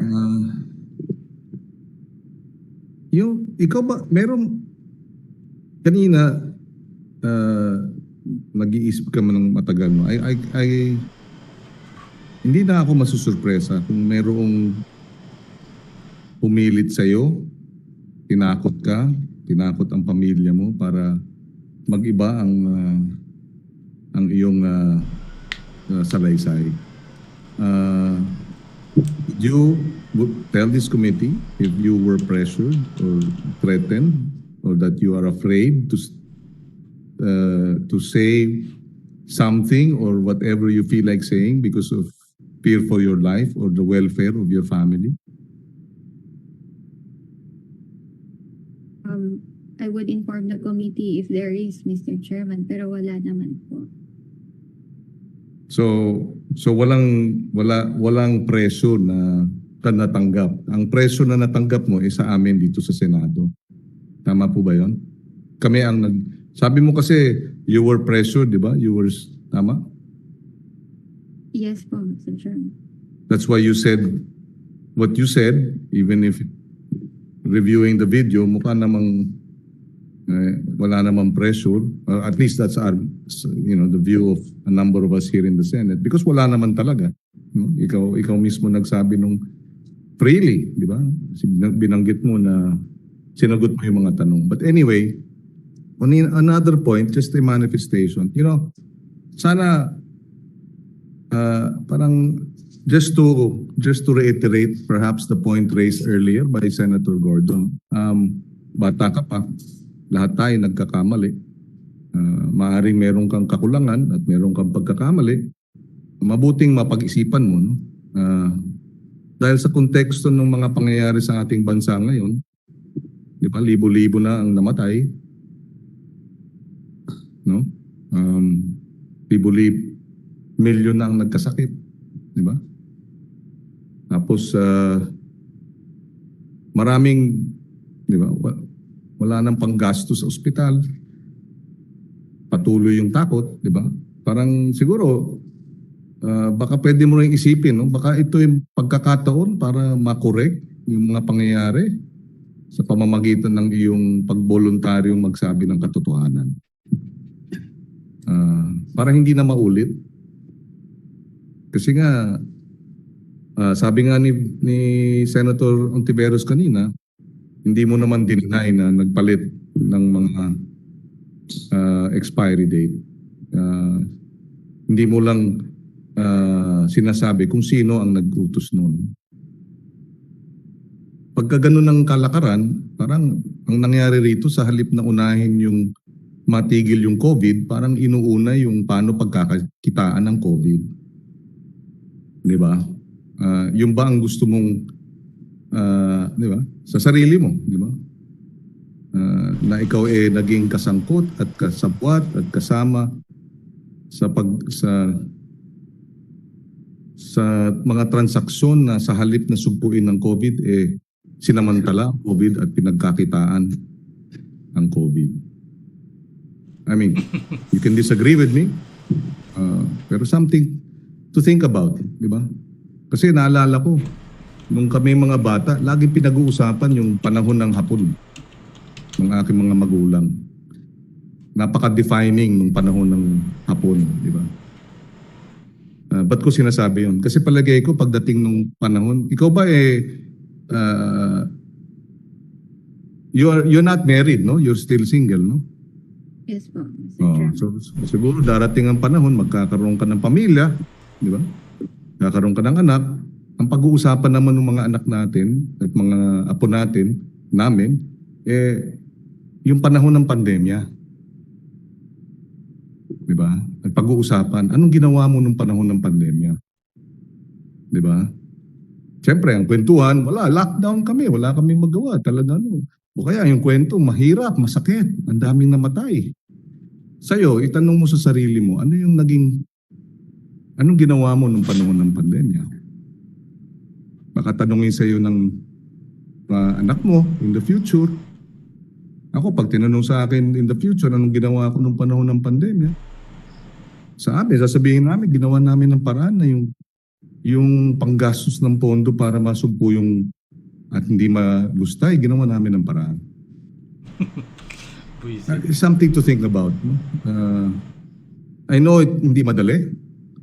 I know, I've seen a lot of these hearings in the last 20 years. Alam kong malaking posibilidad na merong tumatakot, na may takot ka dahil pagka sinabi mo may masasagasaan at ikaw iniisip mo yung sarili mong kapakanan. Naiintindihan ko yun.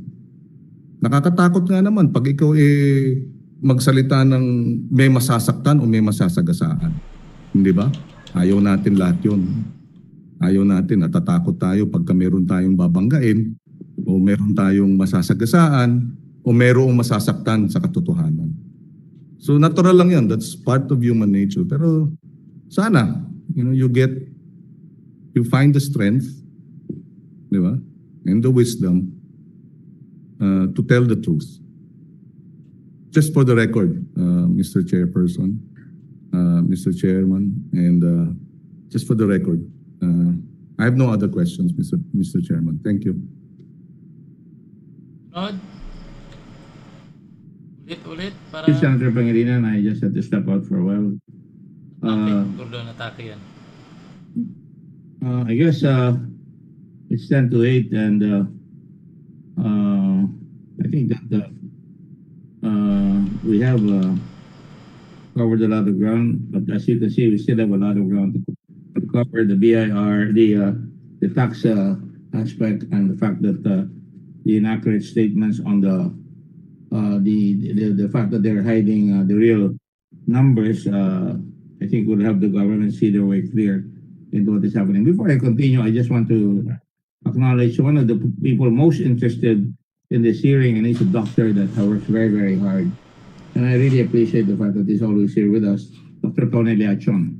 And I'm sure you heard that the Blue Ribbon's position on your fellow people working in the medical profession.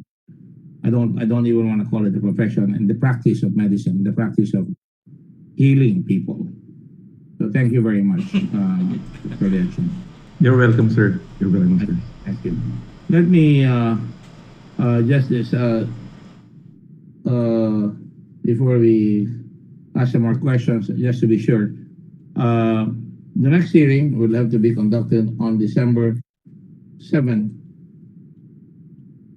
Depending on your time zone, it will be a day that will live in infamy.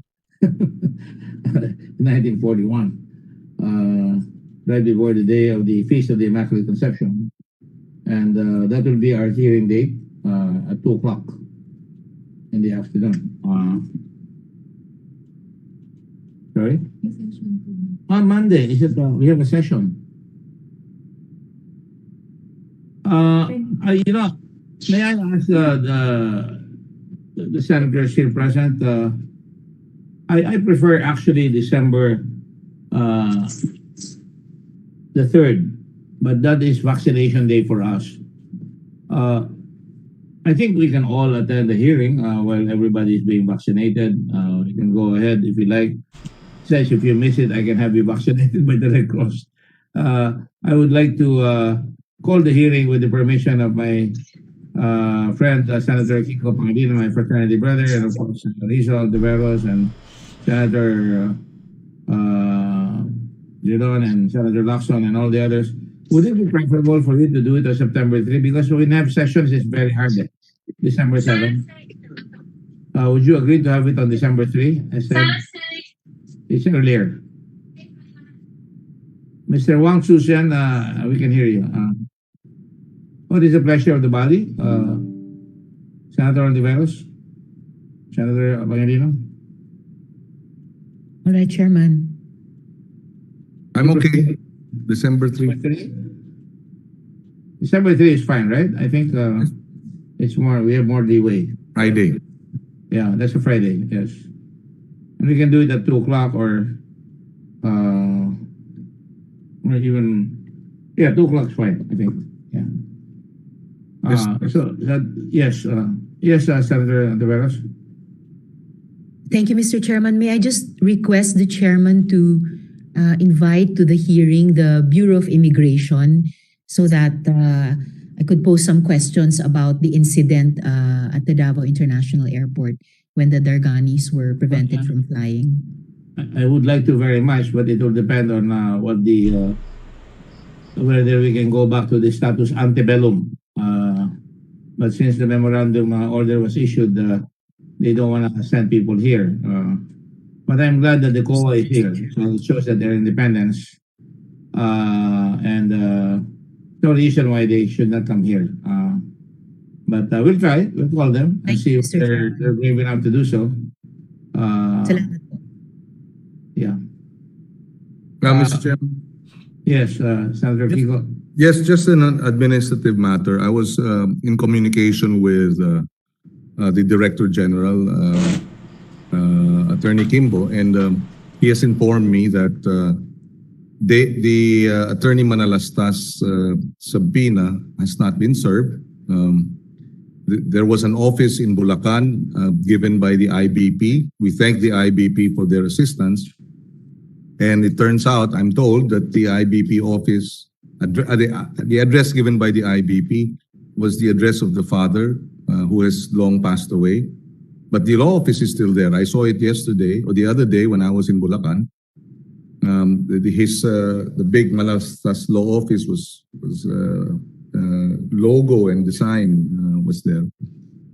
May I inquire if, because I understand also that there has been a precedent in the past wherein we issued, when the subpoena was not served, a warrant of arrest was still issued, but on the ground that it has been a very public hearing, and that we can assume that there has been notice, even if not formally received. I don't. If we can issue a warrant of arrest on that basis. I believe it was the Paule case, or Paule was one of the witnesses who had not been served the subpoena, but was ordered arrested by the Senate. I don't need I'm not asking for the answer now, Mr. Chairman. Maybe we can review it, we can study it, and perhaps consider it after further study. Well, the power of contempt, and which also includes the power of forcibly bringing somebody who is hiding. We have already shown that we could do that, especially with the Darganis and Paula. Paula didn't want to show up. We picked him up in Antipolo. That was another case. But I do want to say also that there are certain folks here, like Christopher Lloyd Lau. He has been consistently trying to avoid his presence here, to avoid coming here. At the same time, Sophia Custodio, along with Dennis Manalastas, and of course, Jason Uson and Gerald Cruz. These are folks that had to be brought in, and I can write a letter to the National Bureau of Investigation. The USAHA will try to look for them. These are people material to the case that could probably involve even money laundering or, avoidance of taxes or evasion of taxes. So I would like to be able to do that as well. There's also the other matter that I'm trying to put my finger to right now, and this is the matter of trying to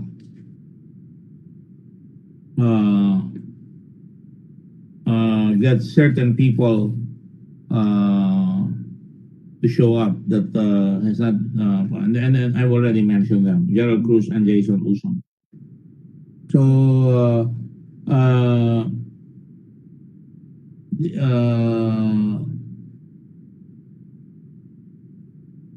I don't know how you want to proceed, but that's my suggestion. The Senate has the right to protect itself, to protect its independence. It is not just simply executing an arrest. That's part of the protection of the independence of the Senate towards making sure that we exercise our legitimate duty to balance the executive or other agencies of the government. So please let it be known to all that we intend to get this done. And for the record, the absence of these people are deterring the opening of other avenues of graft that has been undertaken by these people. So just to let you know that the chairman is intent on trying to get them to come down and be arrested and be brought here to justice. Like I said, like the same question I brought to the Darganis, why should they run? We're not trying to intimidate them, but they have to. It's called accountability. That's why it's called the Committee on Accountability of Public Officers, and it includes, if you look at our charter, it includes the fact that the public interest has to be protected at all times, and that it includes malfeasance, misfeasance, and nonfeasance in the investigation. So really, that's what you need to know. The other thing that I would like to suggest is, I'm being told that December 3 there will be no committee. I appeal to the senators, there will be no committee because it's supposed to be vaccination day. Huh? There will be no committee room available. Well, I'm sure they can spare one room. We don't really use it all because most of us are on TV mode or video mode. So I would like to appeal to the Secretary of the Senate or to the Senate President that we be allowed at least one room so we can continue the hearings on December the 3rd. We're not the ones delaying it, but the folks that have not been forthright, as Senator Pangilinan said it a while ago, has delayed it. And you can see when we have the information, it opens the eyes of many people as to the magnitude and the fact that this is a humongous case that is happening. So with your permission, I'd like to stay with December 3. Is that okay with everybody? We'll just try to work out the room. Can you give me the thumbs up? Thank you. So December 3, it is at 2 o'clock. By that time, many would have been vaccinated already anyway. That can be arranged by the ComSec, by the Secretary of the Senate. Yes, Attorney, I'm calling you Attorney already, Senator Antiveros. I wish, Mr. Chairman. Mr. Chairman, in preparation for the December 3 hearing, ano na nga po yung arrangement about some of the formally staff and or officials who will retrieve those mysterious boxes and finally deliver them to our committee, lalo na po yung dokumento tungkol sa cost of goods sold? Well, I was going to go to that. We're going to subpoena Royal Cargo, which is the warehouse, so we will be able to know. But we will try to get those boxes. We've done this before. We brought in so many thousands of boxes to the Senate, and we need to. I think it is one of the cases that we investigated. But we can do that. Does anybody here know where those boxes are? Mr. Dargani, do you know where those boxes are so it can relieve you of the pressure? The last I know that the boxes were in the office lang, but we no longer have that office anymore. And who is in charge of Armadi in your time that you were on the run?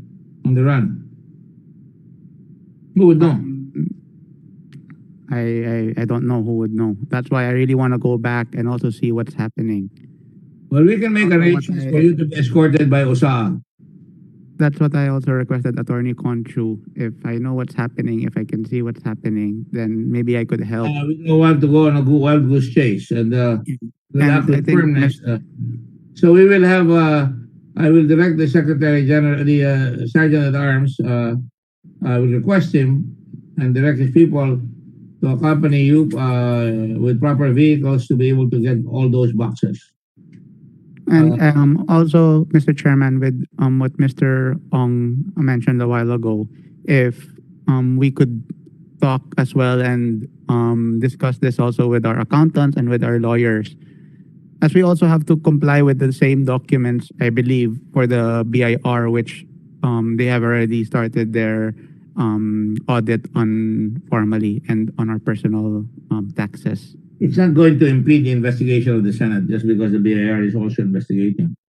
That has happened many times in the past. So just worry about the Senate. We need those boxes. And where would you start, for example? Maybe warehouse. I don't know. That's why I want to talk to Lincoln also. That you don't know where those boxes are. I really have to talk to my partner. Who is your partner? Mr. Ong. We've not been able to contact each other. He's right there. Can have you meet them? We were being isolated. We were not able to talk to each other. Okay, we'll have to talk to each other. Why do you know where the boxes are, Mr. Ong? No, Mr. Chairman. How can you, by talking to each other, what are you going to say? He's going to say, I don't know where it is. And then he's going to ask you, where is it? I don't know where it is. So what's the use of the Parlade? We want to consult and talk to our accountant. Which accountant is that? Your accountant already is under a lot of trouble. Sorry. All of you, there's a common denominator, evasiveness. I probably mean to talk to our tax lawyer because I have no access to outside world now because my phone was confiscated. I don't think we will need your help. We will find it out for ourselves then. Mr. Chairman, please allow me to talk to Mr. You're trying to pull our leg. As far as I'm concerned, we will send you out there and we will look for those boxes. And if you don't find them, then you'll be in an awful lot more of trouble. Because we can do it the hard way or the easy way. If you cooperate, fine. If you don't, we're not going to. You're talking about you have to see one another. And then you don't know where it is. Then you now want to talk to the tax lawyer. Then you want to do all these things. I mean, don't you have a fiduciary relationship with your stockholders? Kukunti lang nga kayo eh. Mr. Jargani? Mr. Ong?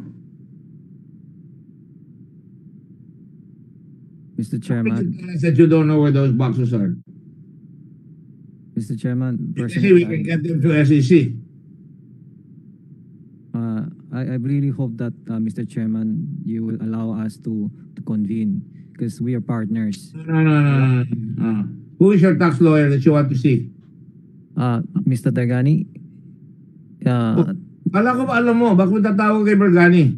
wala na po akong communication outside. So I would So, assume lalo si Bergani, si Dargani, he's been hiding and he can go all over the country. By the way, who drove for you, Mr. Dargani, all over the country? I drove my family. Whose car? It was a friend's car. Whose friend? What friend?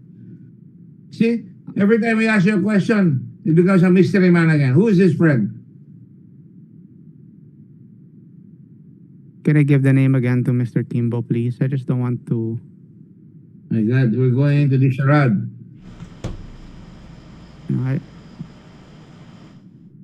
Mr. Chairman, Mr. Kimbo, get the name of the driver and the car. Get the registration of the car. Mr. Mr. Kimbo. Chairman, Yes. Mr. Chairman,